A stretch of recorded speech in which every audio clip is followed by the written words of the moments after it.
guys, I'm Madeline Harvey. Thank you so much for hanging out with me today. I have a quick question for you. It's deep, but what is it going to take for you to finally feel at home in your most authentic voice? We're going to answer that in today's video. So if you like today's video, please be sure to give it a thumbs up or click that subscribe button below. I would love to see you here more often. The video that you're about to see was taken as a clip from a live lesson that was shot earlier today. If you'd like to watch the entire live and participate in the exercises, then I invite you to click that join button below and become a member of this channel. As a member, you'll have exclusive access to all of our lives that we do every Monday and Thursday at 12 p.m. Central Standard Time. So again, just click that join button. It's only $4.99 a month, and your contribution helps to support our channel. That way we can continue to deliver awesome content for you. You ready to get started? Here we go.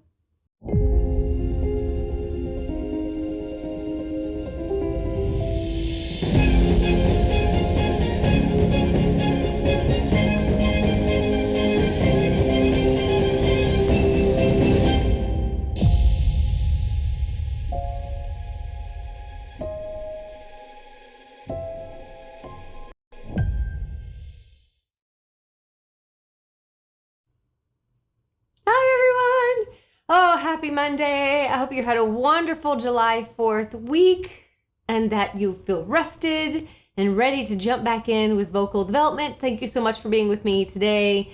We're going to talk about how to feel at home in your own voice. And there are so many topics that we will return to over and over and over again, because it's these topics that from them spring the rest of the voice.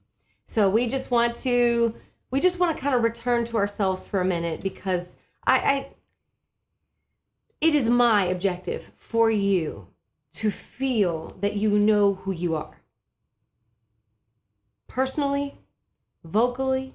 And the reason it matters so much to me is because that very same thing matters to me. I want everything that I do to feel like it has meaning, it has purpose, and it's real.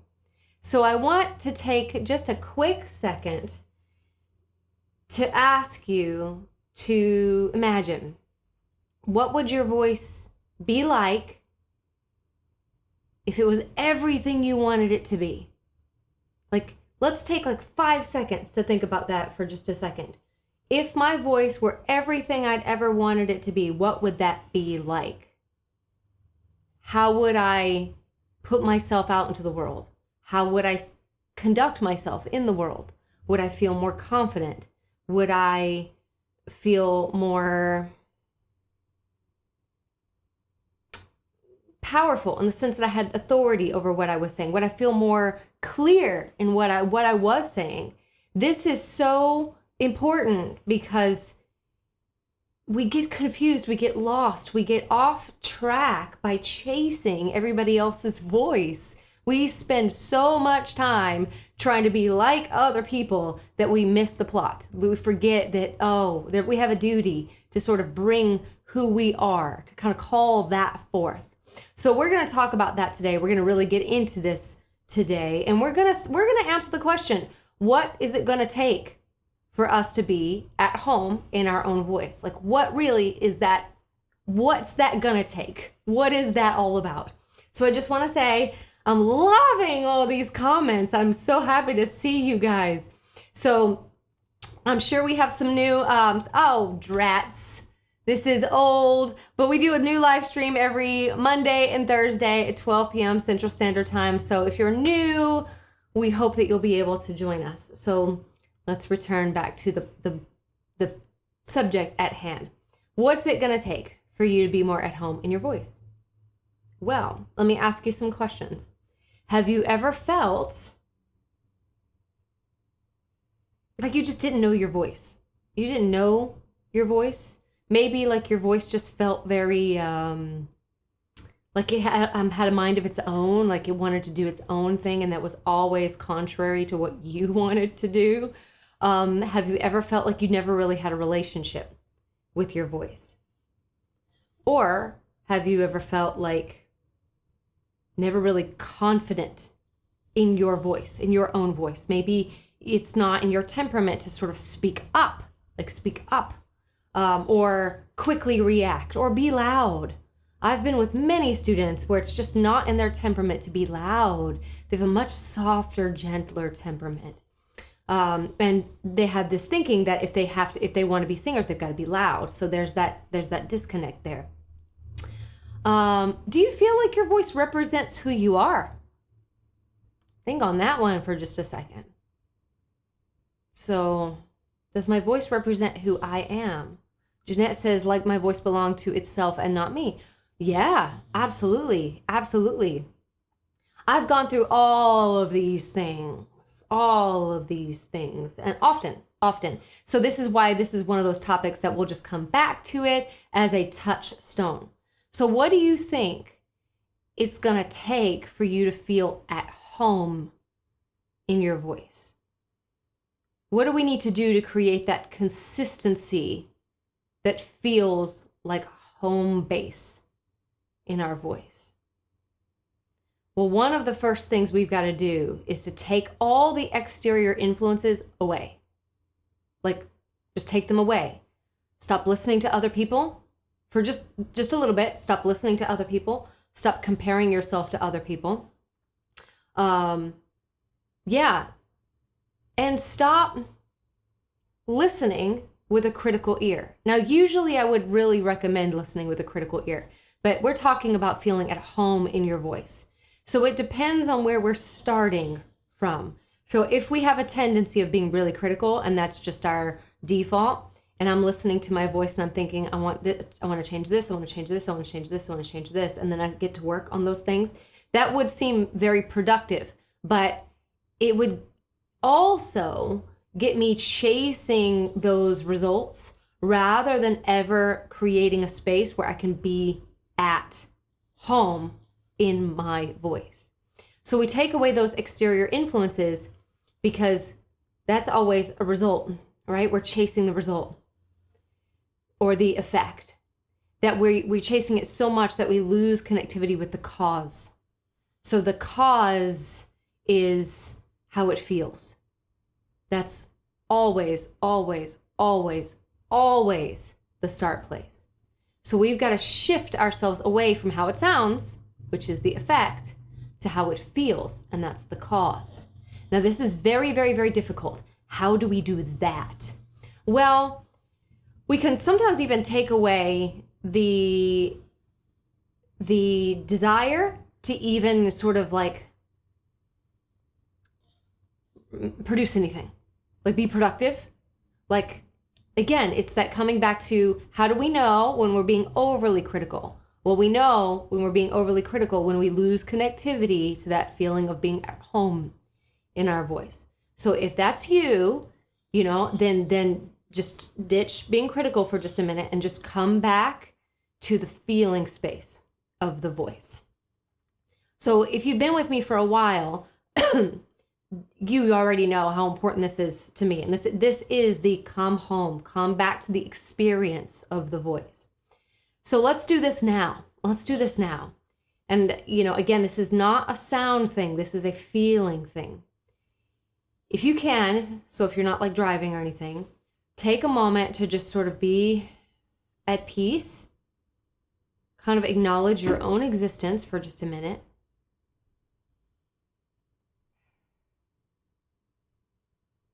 Feel your nervous system turn way down. That means everything gets heavy and everything gets slow. Good. Now from this place, relax your jaw, relax your tongue, and relax the back of that throat. If you need to use your hands to sort of rest your hands, that's okay. Good. Now from this place, I just want you to sort of hum or grunt out a sound. Now it's not about the effect, it's about the cause. How does it feel? So if we're here, I may go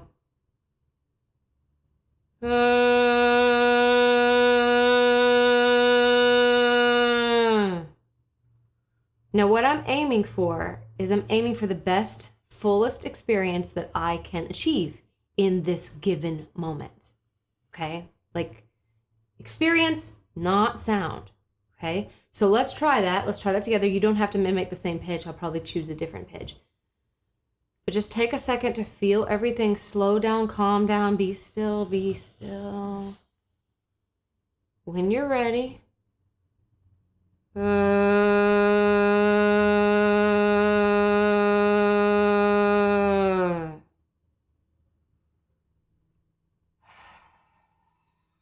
Notice how you may have to breathe a little bit, shake off some anxiety.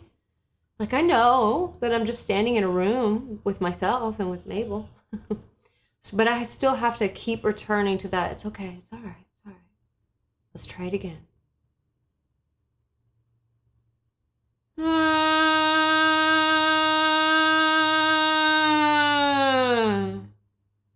Good. Now I'm going to keep doing this over and over and over again. This sort of grunt to just reinforce how good it feels to be in that moment. We have to train your composite self, right? Because we've got multiple things we become aware of. We've got to train that to be in alignment of singing is a release. It's a release. So we do have to teach the body how to manage that tension between trying to make something happen versus let something happen. So we're shifting. That's our big shift away. Don't make anything happen. Just let it happen. If you do that enough, you will build a groundwork that feels like home base in your voice. Let it happen. Don't make it happen. Let it happen. Okay? So we're going to do an exercise on that in a second. I just want to also say that a great way to find home base with singing, especially, I'm seeing a couple of people saying I'm really critical, especially if you find that lean towards being result-oriented, critical-minded, is read aloud. Just read. Just read aloud. There's something in the speaking something out into existence, just again, letting something happen without everything being over curated, overly perfected. It's like that perfection mechanism, I really feel like it comes more from fear than anything else. It's like I'm afraid to be myself, right? So if you can just read, video record or audio record yourself reading, and then listen back and ask yourself, could I relax more? Does this feel like me? Like, listen from a different mindset. Because I do love a good critical evaluation. I do have that in my personality. But it's not more important than the experience. My experience is always more important to me. Always more important to me. And I do think that that's also why we tend to cringe when we hear ourselves. It's not that we're missing something critically. It could very well be that we're being overly critical and we're not participating. We're not being authentic in it. And that just feels off to us. That feels like, it feels like a lie. And we know it, we can feel it. So we have to create a space where it's safe for us to come into the experience. So one is relax, be very still, kind of grunt or hum of varying degrees of pitches. Just feel that experience. This is my favorite way to meditate. Favorite way to meditate. Yep, I've got to make sound and meditate at the same time because then I can focus on breath and nothing else. So think of it like that. You're just going to experience your voice in the time that it takes you to make that note. And the other thing is you can read aloud. Don't get overly critical. Just read aloud as you normally would. Don't over-doctor it. Don't over-curate it. Just read aloud as you normally would. Your singing voice takes all of its cues from your speaking voice. So you can build off of that, okay? So now that we've said that, now let's put it to some action. So this is our meditation. We're going to be meditative. Okay? I really, really, really want you guys to be gentle with yourself, just to experience what it feels like to value the experience over the sound.